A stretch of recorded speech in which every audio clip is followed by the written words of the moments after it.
کے بنی فاطمہ کے برقول ایمن خاتمہ اگر دعوت مرد کنی والقبول منون دست دامان آل رسول. گرامی قدر حضرات، آج جمعۃ الوداع کا موقع ہے. رمضان المبارک اپنی رحمت و مغفرت اور آزادی جہنم جیسے ان گنت انعامات جو ساتھ لایا تھا وہ ساتھ لیے جا رہا ہے. خوش نصیبی ہے ان کے لیے جنہوں نے ان انعامات کو حاصل کیا، اپنایا اور اللہ تعالیٰ کے محبوب بندے بن گئے. اور حسرت ہے ان کے لیے جنہوں نے اللہ کی رحمتیں برستی رہیں اور ان سے حصہ نہ لیا. جمعۃ الوداع کا موقع یہ انسان کو توجہ دلاتا ہے کہ اللہ تعالیٰ اس پہ کس قدر مہربان ہے اور انسان کس قدر اپنے معاملات کو کس نظریے پر لے جاتا ہے اور کہاں جا کے چھوڑ دیتا ہے اس کو سمجھ نہیں آتی. اس لیے آج کا دن قابل توجہ دن ہے. اس حوالے سے ہماری گفتگو کا موضوع اسلام جامعیت حقوق، کیونکہ جب حق والے کو اس کا حق ملتا ہے تو پھر آسانیاں پیدا ہوتی ہیں اور نفرتیں ختم ہوتی ہیں، معاملات سدھرتے ہیں اور اس سے یہ بھی ایک تأثر ابھرتا ہے اور حقیقت عیاں ہوتی ہے کہ جو غیر مسلم حقوق کا نعرہ الاپتے ہیں ان کا وہ نعرہ ادھورا ہے. اسلام وہ واحد دین ہے جس نے ہر حق والے کو اس کا حق عطا فرمایا ہے.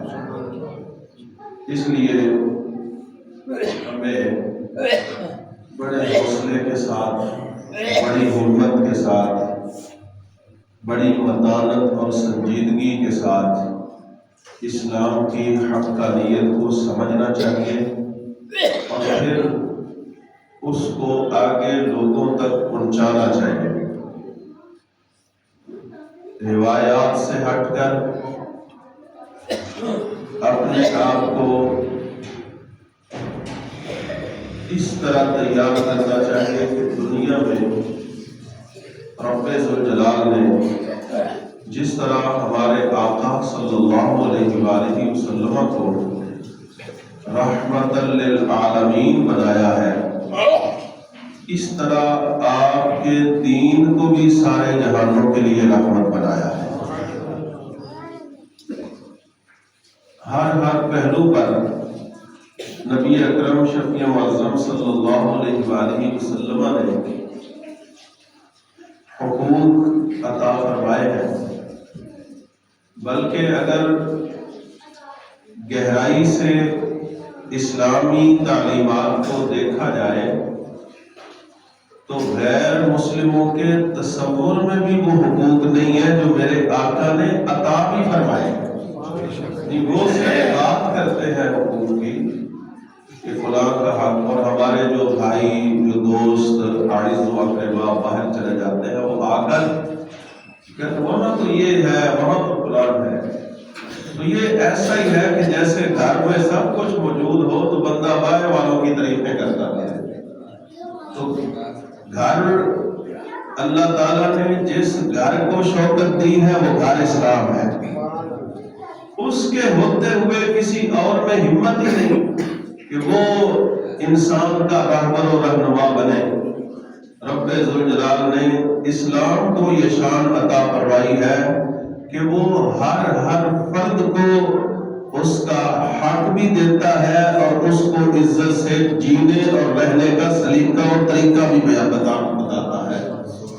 اس لحاظ سے اسلام میں سب سے پہلے اللہ تعالیٰ کے حقوق ہیں کہ اس کو واحد مانا جائے، بے مثل مانا جائے، لا شریک مانا جائے، اور اس کے ساتھ کسی کو شریک نہ ٹھہرایا جائے، اس جیسا کسی کو نہ سمجھا جائے، اسی ہی کی عبادت کی جائے، اس کے علاوہ کسی اور کی عبادت نہ کی جائے۔ جیسا کہ ہم نے فجر کے درس میں یہ بات واضح کی کہ سجدے کے لحاظ سے صرف سجدہ اللہ کی ذات کو ہے اور کسی جگہ پر سر جھکانا جائز نہیں ہے۔ سجدہ تعظیمی بھی اس امت میں حرام کر دیا گیا ہے، یعنی تعظیم من بھی کسی کے سامنے جو ہے وہ سجدہ نہیں کر سکتے۔ اگر کوئی کرتا ہے نیت اس کی تعظیم ہے، یہ نہیں کہ وہ کہہ دیتا ہے کہ تعظیم ہے، نیت اس کی تعظیم ہے۔ چلو بندے نہ بھی جانے، رب تو جانتا ہے اس کی نیت کیا ہے۔ تو نیت جب تعظیم ہے تو پھر لا محالہ طور پر اس بات کی طرف توجہ کرنی چاہیے کہ تعظیم اگر کوئی بندہ کسی کو سجدہ کرتا ہے تو ثواب کی بجائے اس کو گناہ ملتا ہے۔ یعنی ایک ہے بندے کی خوشنودی، اب بندہ تو راضی ہو جائے گا لیکن رب ناراض ہو جائے گا۔ اب رب کو راضی کرنا ہے یا بندوں کو راضی کرنا ہے، یہ انتخاب ہم نے خود کرنا ہے۔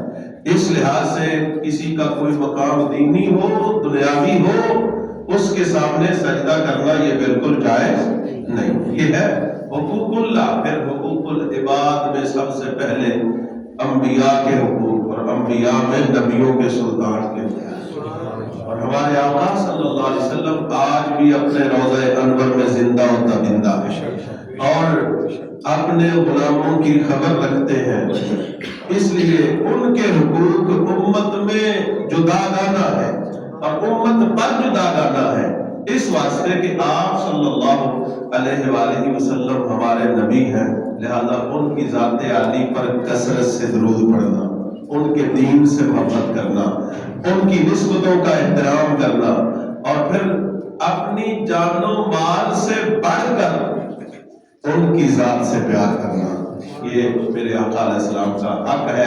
یعنی ایک طرف سرکار دو عالم صلی اللہ علیہ وسلم کی عظمت ہے، ایک طرف جان ہے، چناؤ دیا گیا ہے کہ کس کو رکھنا ہے تو سرکار کی طرف جھکنا پڑتا ہے۔ یہ نبی علیہ السلام کے دین کے لحاظ سے یہ حقوق درجہ بدرجہ، پھر صحابہ اکرام اہل بیت، لیکن آج چند وہ حقوق جن کی طرف توجہ نہیں دلائی جاتی ان کو بیان کرنا ہے۔ نبی علیہ السلام نے فرمایا کہ ایک عورت جو ہے جو زانیہ تھی وہ کتے کی وجہ سے بخشی گئی ہے۔ کیسے بخشی گئی ہے؟ تو یہ ساری صورتحال ہمیں توجہ سے دیکھنی چاہیے۔ اب یہ حقوق اسلام کے علاوہ کوئی مذہب بھی بیان نہیں کر سکتا۔ اللہ نے اس واسطے اس کو شان و عظمت دی۔ تو جمعۃ الوداع کے موقع پر اس کو بیان کرنے کا مقصد یہ ہے کہ لوگ اپنے رب کی رحمت سے مایوس نہ ہوں۔ رب ذوالجلال تھوڑے عمل سے بھی بندے کو فائدہ زیادہ عطا فرماتا ہے۔ حضور علیہ السلام فرماتے ہیں کہ غفر لامرأۃ، ایک زانیہ عورت کی بخشش کر دی گئی، بکلب، کتے کی وجہ سے جو پیاس سے ہانپ رہا تھا، تو وہ عورت کنویں کے وہ پاس تھا، وہاں پر مٹی جو ہے کنویں کے آس پاس کی وہ پانی کی وجہ سے گیلی تھی، لیکن ایسی نہیں تھی کہ اس کی پیاس بجھا سکے۔ اس نے زبان باہر نکالی ہوئی تھی اور وہ اس زمین کو چاٹ رہا تھا پیاس بجھانے کی وجہ سے. تو وہ عورت جو ہے وہاں اس کے پاس سے گزری تو فنازعت خفها. اب کنویں میں پانی جو ہے گہرا تھا، کتے کا منہ وہاں تک نہیں پہنچ سکتا تھا، نہ وہاں رسی تھی نہ ڈول تھا. بس جب رب ذوالجلال کی رحمت مہربان ہو جائے تو طریقے خود ہی آ جاتے ہیں. پھر سمجھ نہیں آتی کہ عقل کہاں سے آئی، سمجھ کہاں سے آئی. بعد میں انسان سوچتا ہی رہتا ہے کہ یہ کام میں نے کیسے کر لیا ہے. چنانچہ جب اس عورت نے اس کتے کو دیکھا، اس کی پیاس کو دیکھا، تو اب اس کے دل میں نرمی آ گئی. فنازعت خفها، اور تو کوئی ترکیب اس کو نہ سوجی. اس نے اپنا موزہ جو ہے، جوتا جو ہے، اس کو اتارا اور اس کے بعد فَأَوْسَقَتْ بِخِمَارِهَا، اس نے اپنے دوپٹے کے ساتھ اس کو باندھا اور اس کو کنویں میں ڈالا. کنویں میں ڈالنے کے بعد پانی نکالا. پانی نکالنے کے بعد اس نے وہ پانی اس کتے کو پلایا. جب کتے نے پانی پیا تو رب راضی ہو گیا. اب یہ بات بڑے سے بڑا سائنسدان نہیں بتا سکتا. اس کو پتہ ہی نہیں کہ رب راضی کیسے ہوتا ہے. یہ بات بتائے گا تو امین الحلال بتائے گا. اس بات سے پتہ چلے گا کہ حضور کی نگاہ کا پھیلان کتنا ہے. آپ کو رب ذوالجلال نے نگاہی بصیرت کتنی عطا فرمائی ہے. اب یہ واقعہ پہلے زمانے کا ہے.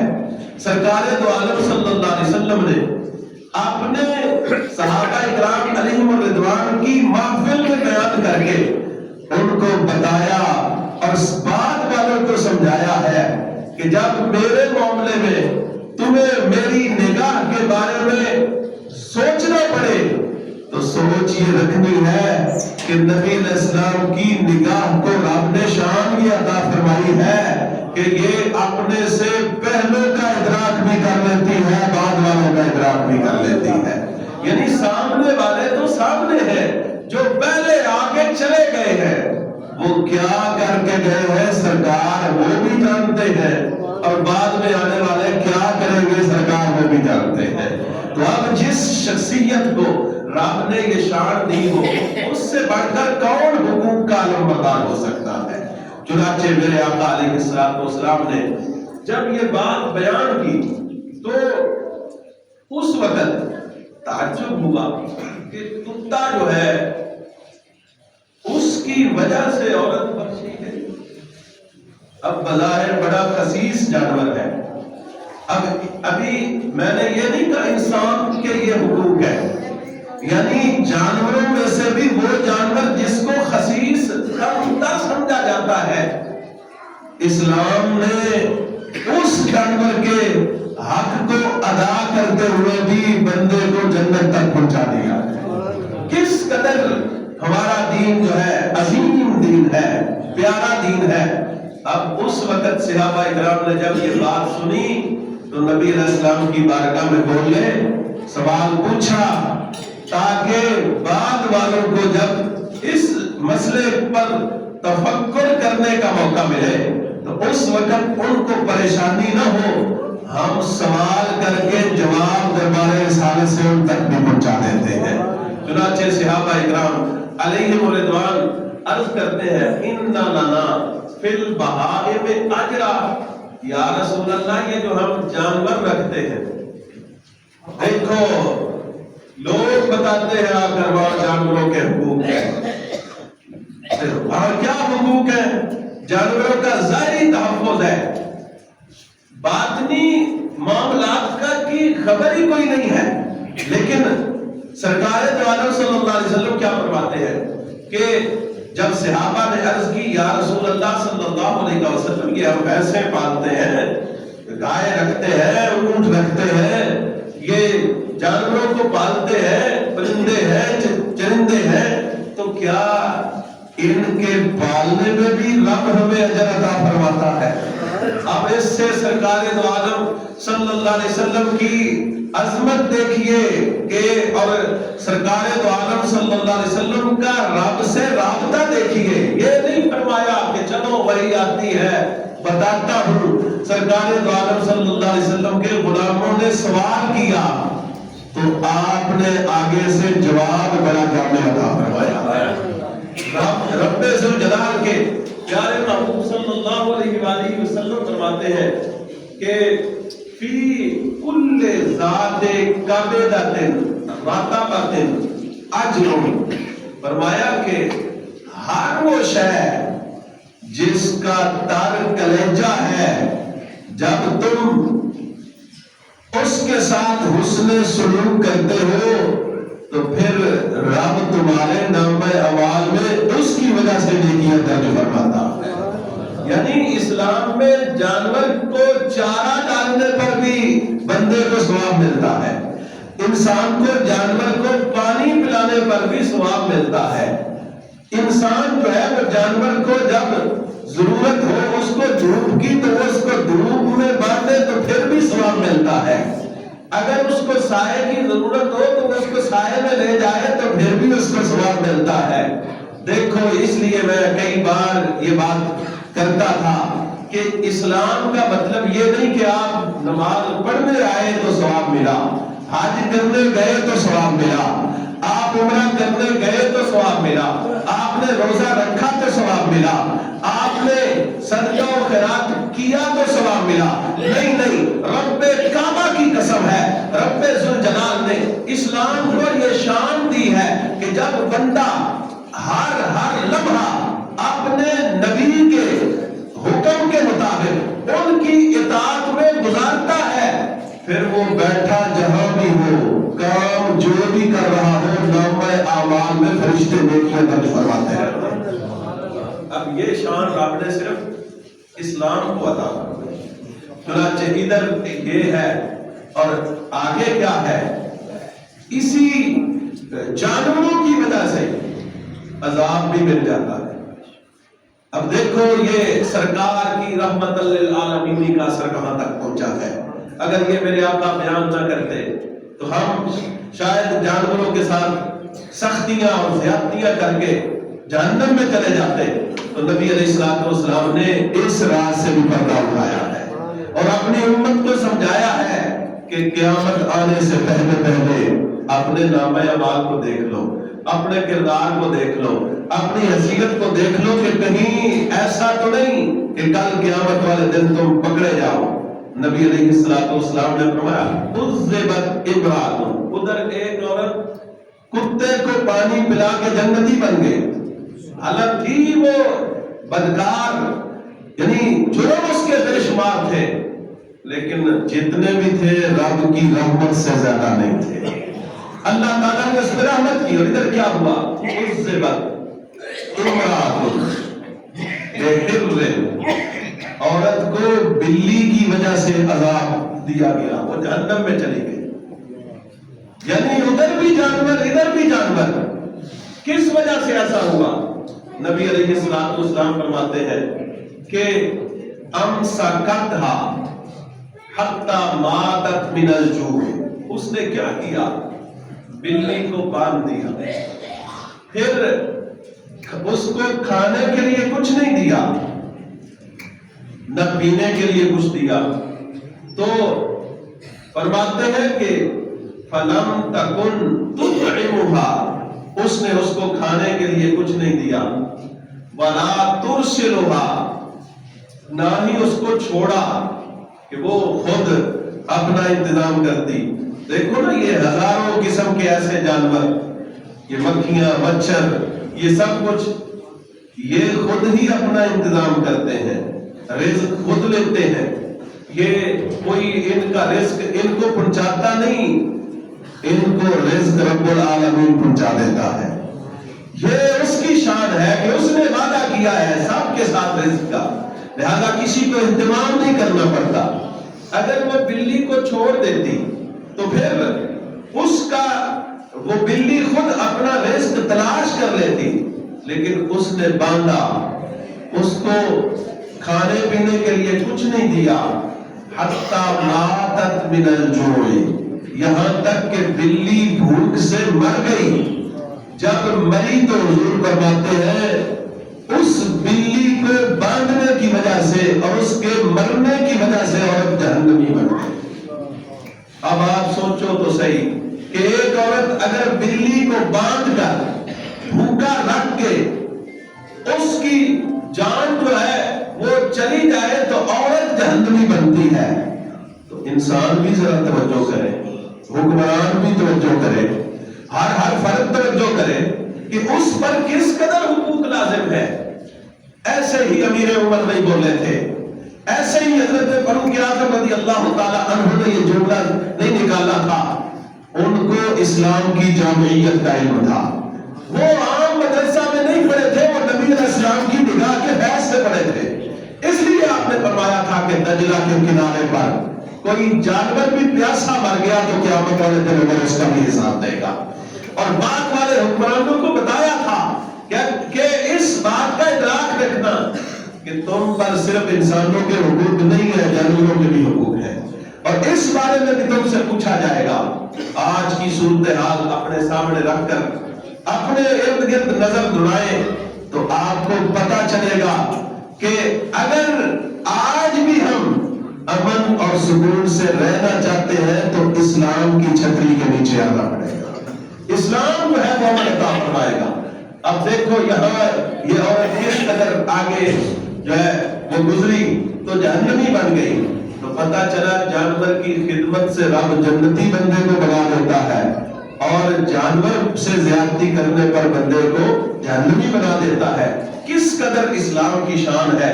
اس واسطے جو بندے نے جانور رکھے ہو، اب انہوں نے بول کر آپ کو نہیں کہنا جناب ہم بھوکے ہیں، ان کا خیال آپ نے خود رکھنا ہے، ان کے معاملات کو خود آپ نے دیکھنا ہے۔ یہاں تک کہ نبی اکرم شفیع معظم صلی اللہ علیہ وآلہ وسلم نے جانوروں کے لحاظ سے اور توجہ دلائی، بالخصوص اس وقت کہ جب مدینہ منورہ کے بازار میں آپ نے دیکھا کہ سواریوں پر لوگ جو ہے وہ بیٹھ کے باتیں کر رہے ہیں، یعنی سواریاں جانور اونٹنیاں ہیں، اونٹ ہے تو اونٹ کی پشت پر بیٹھ کر کیا کر رہے ہیں بازار کے اندر۔ تو نبی علیہ السلام نے جب دیکھا تو آپ نے فوراً ان کی اصلاح بھی کی، بعد والوں کے نام پیغام بھی جاری فرمایا۔ وہاں جب آپ نے ان کو دیکھا تو آپ صلی اللہ علیہ وآلہ وسلم نے فرمایا کہ لوگوں اس بات کو ذہن میں رکھو، ارکبوہا سالما، جب تم ان پر سوار ہو تو سلامتی کے ساتھ سوار ہو، یعنی مطلب یہ ہے کہ ان کو اس قدر دوڑاؤ نہیں کہ یہ تنگ ہو جائے، ان پر بوجھ اتنا زیادہ نہ ڈالو کہ یہ اٹھانے کی طاقت نہ رکھیں۔ اس واسطے فرمایا ارکبوہا سالما، ان پر سواری بھی کرنی ہے تو ان کی حیثیت کے مطابق کرنی ہے، ان کو جتنا ان کے اندر جتنی سکت ہے اتنا بوجھ تم نے ان پہ ڈالنا ہے، ان کو اتنا دوڑانا نہیں ہے کہ یہ کہیں گر جائے، ان کو کسی بڑی چیز پر چھلانگیں نہیں لگوانی کہ یہ نہ لگا سکے جس کی وجہ سے گرے تو ان کی ٹانگ ٹوٹ جائے۔ کون اتنا مہربان ہوگا، کون اتنا پیار کرے گا، کون اس قدر جو ہے وہ رہنمائی کرے گا۔ میرے بھائیوں بزرگوں دوستوں کس سے دور ہو جس کو رب نے سراپا رحمت للعالمین بنایا، جو جانوروں کے لیے اتنی رحمت ہے کہ جہاں یورپ کی سوچیں بھی نہیں پہنچتی وہ وہاں سے آگے گزر کر ان کے حقوق کے فرمائے۔ یہ ان کی ہی شان ہے، یہ ان کا ہی بیان ہے اور کائنات میں کوئی نہیں بول سکتا۔ پھر خاص طور پر چونکہ وہ بیٹھ کے باتیں کر رہے تھے تو نبی علیہ السلام نے فرمایا وَلَا تَتَّخِذُوهَا کراسیہ فی الاسواق، فرمایا بیٹھ کے باتیں کرنے کے لیے کرسیاں ہوتی ہیں، ان پر تم نے صرف سواری کرنی ہے، ان کو تم جو ہے استعمال کرو، لیکن ان پہ بیٹھ کے باتیں نہ کیا کرو. باتیں کرنی ہو تو نیچے اتر آیا کرو تاکہ یہ بھی سکون حاصل کر لیں. یوں سرکار دو عالم صلی اللہ علیہ وآلہ وسلم نے اس لحاظ سے اپنی امت کو متوجہ کیا. اور یہاں تک نہیں، انسان کے لحاظ سے تو انسان رہ گئے، پھر آگے ایک غزوے کا لشکر جا رہا ہے. حضور علیہ السلام نے دیکھا کہ ایک ہرنی ہے اور وہ زخمی ہے، وہ درخت کے سائے کے نیچے آرام کر رہی ہے. تو نبی علیہ السلام نے ایک صحابی کو وہاں پہ کھڑا کر دیا. آپ نے فرمایا لشکر میں یہاں سے گزرنا ہے، یہ سوئی ہوئی ہے، اس کے آرام میں خلل نہیں آنا چاہیے. میں پوچھتا ہوں جو نبی ایک جانور کے آرام میں خلل نہیں آنے دیتا، وہ انسان کے آرام کا کتنا خیال رکھتا ہے. اب اس انداز میں نبی اکرم شفیع معظم صلی اللہ علیہ وسلم نے، تاکہ دور سے تم صحابہ کو اشارہ کرو کہ وہ سائے سے گزر جائیں، تو اس طرح ایسا ہوا. تاریخ عالم نے دیکھا، آسمان کی آنکھ نے دیکھا، زمین نے محسوس کیا کہ کائنات میں وہ لمحہ بھی آیا کہ لشکر پورے کا پورا گزرا ہے، ہرنی کو تکلیف نہیں پہنچائی گئی. آج ہم اپنی ذات کے لحاظ سے انسان کو تکلیف پہنچاتے ہیں. سرکار نے اپنی ذات تو رہ گئی، اپنی ذات پورے لشکر کو جو ہے وہ سمجھایا ہے کہ تم نے یہ خیال کرنا ہے، اور بعد والوں کو یہ پیغام پہنچایا ہے کہ اور مذاہب اور لوگ اپنی بات کرتے ہیں، اسلام ساری کائنات کی بات کرتا ہے. اسی طرح نبی اکرم شفیع معظم صلی اللہ علیہ وآلہ وسلم نے مختلف حقوق بیان کیے، وقت کم ہے. ایک اب حضرت عبداللہ بن عمر بن عاص رضی اللہ تعالی عنہ، یہ صحابی رسول ہے عظیم. اب ظاہر ہے پہلے کی صورتحال سب کو پتا ہے کیسی تھی، لیکن سرکار کی نگاہ اور صحبت کا فیض بڑا تھا. کمال فیض تھا کہ جو آیا ہے وہ اس کو اتنا عطا فرمایا، اتنا نوازا ہے کہ وہ عقل میں نہیں آتا، فکر میں نہیں آتا، سمجھ میں نہیں آتا. سرکار دو عالم صلی اللہ علیہ وسلم کے پاس جب آئے ہیں تو عبادت کا شوق بڑا ہو گیا ہے، بہت بڑھ گیا ہے. دل چاہتا ہے کوئی لمحہ ضائع نہ ہو، چنانچہ رات کو قیام کرتے ہیں، دن کو روزہ رکھتے ہیں. میرے نبی علیہ السلام کو جب یہ معاملہ جو ہے آپ کے سامنے آتا ہے تو حضور علیہ السلام ان کو بلاتے ہیں اور پوچھتے ہیں کہ پتہ چلا ہے کہ تم رات کو قیام کرتے ہو، دن کو روزے رکھتے ہو. تو حضرت عبداللہ بن عمر بن عاص رضی اللہ تعالی عنہ فرماتے ہیں کہ یا رسول اللہ ایسا ہی ہے، اب جو آئی رب کی عبادت کروانے ہیں، جو تشریف ہی اس لیے لائے ہیں کہ کائنات کو رب کی بارگاہ میں جھکائے، اب ان کی زبان کھلتی ہے. آپ فرماتے ہیں لا تفعل، اے عبداللہ ایسا نہ کیا کرو. کیوں نہ کیا کرو؟ وجہ کیا ہے؟ فرمایا تم اس طرح نہ کرو، بلکہ سم و افطر، روزہ بھی رکھا کرو، افطار بھی کیا کرو. یعنی ایک دن روزہ رکھ لیا کرو، ایک دن کیا کیا کرو؟ افطار کیا کرو. اور میں قم ونم، میں رات کو قیام بھی کیا کرو، سو بھی لیا کرو. پھر وجہ کیا ہے؟ آگے پھر وہی حقوق کے لحاظ سے، یعنی نبی علیہ السلام نے جامع قانون بیان کیا. یہ سرکار دو عالم صلی اللہ علیہ وسلم کی زبان ہے جس کے لحاظ سے میرے امام نے کہا تھا تیرے آگے یوں ہی دبے لچے فصحا عرب کے بڑے بڑے، کوئی جان منہ میں زبان نہیں بلکہ جسم میں جا نہیں. یہاں سرکار کی زبان سے جو جملے نکلے ہیں وہ قیامت تک کے لیے ضابطے کی حیثیت بن گئے ہیں. میرے آقا علیہ السلام نے فرمایا فَإِنَّ لِجَسَدِكَ عَلَيْكَ حَقًّا، فرمایا تیرے جسم کا بھی تجھ پہ حق ہے. یعنی اگر تو ہر روز روزہ رکھے گا، ہر روز پوری رات قیام کرے گا، تو پھر جسم کا حق ادا نہیں ہوگا. جسم کا بھی رب نے تجھ پہ حق بنایا ہے. اس نے ادا کرنا ہے۔ آج لوگ کہتے ہیں میرا کام جو ہے وہ ہونا چاہیے، چاہے وہ کتنا بڑا ترقی یافتہ زمانہ کیوں نہ ہو اور قانون بنانے والے کتنے سمجھدار کیوں نہ ہو، وہ کہتے ہیں یہ ڈیوٹی ٹائم ہے، اس میں تم نے ڈیوٹی کرنی ہے، تو مر بھی جاؤ تو پھر ہمیں کیا ہے، تم نے کام کرنا ہے، تب ہم نے پیسے دینے ہیں۔ لیکن سرکار کی شان ہے کہ آپ فرماتے ہیں کہ اِنَّ لِجَسَدِكَ عَلَيْكَ حَقًّا، فرمایا رب نے تیرے جسم پر بھی تیرا حق رکھا ہے، وہ بھی تو نے ادا کرنا ہے۔ یہاں تک نہیں، فرمایا وَإِنَّ لِزَوْرِكَ عَلَيْكَ حَقًّا، فرمایا تیرے پاس جو ملاقات کے لیے آتا ہے اس کا بھی رب نے تجھ پہ حق رکھا ہے، وہ حق بھی تو نے ادا کرنا ہے۔ تیرے گھر والوں کا بھی تجھ پہ حق ہے، وہ حق بھی تو نے ادا کرنا ہے۔ تو نبی علیہ السلام نے اس انداز میں اپنے غلاموں کی تربیت فرمائی ہے اور بعد والوں کے لیے ضابطۂ حیات مقرر فرما دیا ہے۔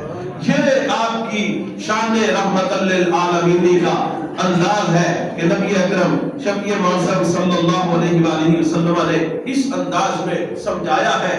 پھر ایک موقع آ گیا کہ نبی پاک صلی اللہ علیہ وآلہ وسلم کے پاس مہمان آتے ہیں، اس وقت حالات ایسے نہیں تھے جیسے آج ہیں، تو مہمانوں کو تقسیم کر دیا جاتا تھا۔ سرکار فرماتے ہیں کون ہے جو ان کو کھانا کھلائے گا؟ ایک صحابی نبی علیہ السلام کے مہمان کو لے کے گھر چلے گئے۔ جب گھر پہنچے تو حالات ہمارے جیسے نہیں تھے، حالات اور طرح کے تھے۔ بیوی نے کہا کھانا اتنا ہے کہ یا آپ کھائیں یا مہمان کھائیں یا بچے کھائیں۔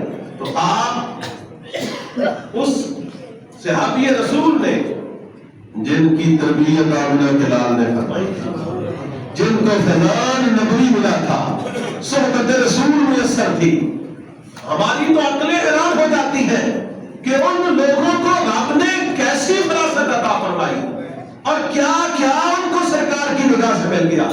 آج بڑے سے بڑا استاد مدرسہ میں طلباء میں وہ نہیں دے سکتا جو سرکار نے ان کو ایک نگاہ سے عطا فرمایا ہے۔ اب نبی اکرم شفیع معصوم صلی اللہ علیہ وسلم کا وہ عظیم صحابی کہتا ہے نبّنی صبیانہ کی، فرمایا کہ کسی طرح بچوں کو ویسے ہی سنا دو، ان کو کھانا نہ کھلاؤ، ان کو سلا دو، کیونکہ مہمان میرے آقا علیہ السلام کا ہے۔ آج ہمارے پاس خود آ جائے تو لوگ کہتے ہیں بچے ہم تو دو نا، مہمانوں میں لے جائے گی، ہو جائے گی گا، لیکن یہاں کیا ہے، بچوں کو سلا دو، کیونکہ عورتوں کے پاس بچوں کو سلانے کے طریقے ہوتے ہیں، وہ سلا لیتی ہیں۔ چنانچہ بچے جب سو گئے، اب جنہوں نے مہمان بھیجے تھے بے خبر وہ بھی نہیں تھے، وہ خبردار تھے۔ اب اس ماحول کے اندر انہوں نے اپنی امت کو بیان کیا کہ جہاں مدینے کے در و دیوار میری نظر کے آگے کوئی پردہ نہیں بنے، میں نے ان کو دیکھ لیا ہے۔ غلام اگر تو غلامی کا پردہ ڈال کے پاکستان میں بیٹھ کر بھی توجہ کرے گا تو تیری حالت بھی میرے سامنے آ جائے گی۔ اس واسطے یہ جمعہ کے روز جب جمعے کے بعد بندہ درود و سلام پڑھتا ہے، تصور پکا ہو تو درود و سلام مدینہ منورہ میں پہنچ جاتا ہے۔ چنانچہ میرے آقا علیہ السلام کے غلام جو ہے بیوی کو یہ کہتے ہیں بچوں کو سلا دو، بچوں کو سلا دیا گیا، رات ہو گئی اور پھر سمجھایا گھر والوں کو کہ اس کے بعد تم نے کھانا رکھنا ہے، کھانا رکھنے کے بعد یہ چراغ جو ہے اٹھنا ہے، اس کو دکھانا یہ ہے کہ چراغ جو ہے اس کو درست کرنا ہے، لیکن درست کرنے کے طریقے پر اس کو بجانا بھی ہے۔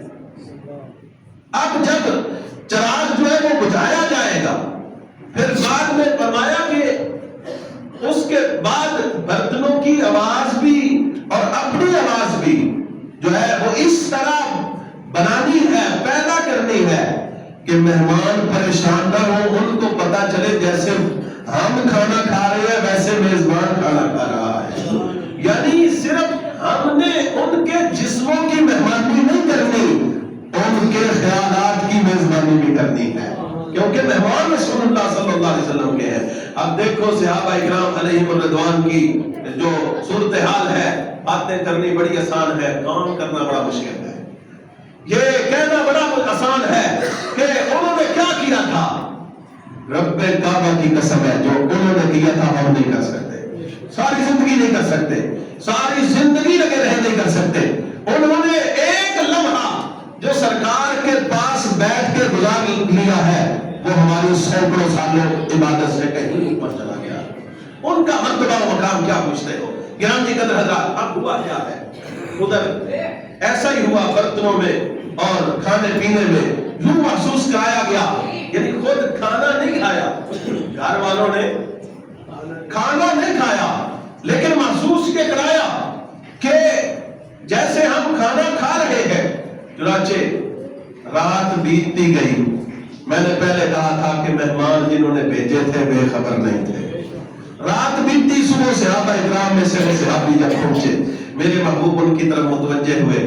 آپ نے فرمایا جو تم نے رات کو عمل کیا ہے میرا رب اپنی شان کے مطابق ساری رات اس عمل پہ مسکراتا رہا ہے. اب دیکھو نبی علیہ السلام کی نگاہ کی وسعت ادھر مدینہ منورہ کے گھر کو بھی دیکھ رہی ہے, ادھر میرے رب کی رحمت کو بھی دیکھ رہی ہے.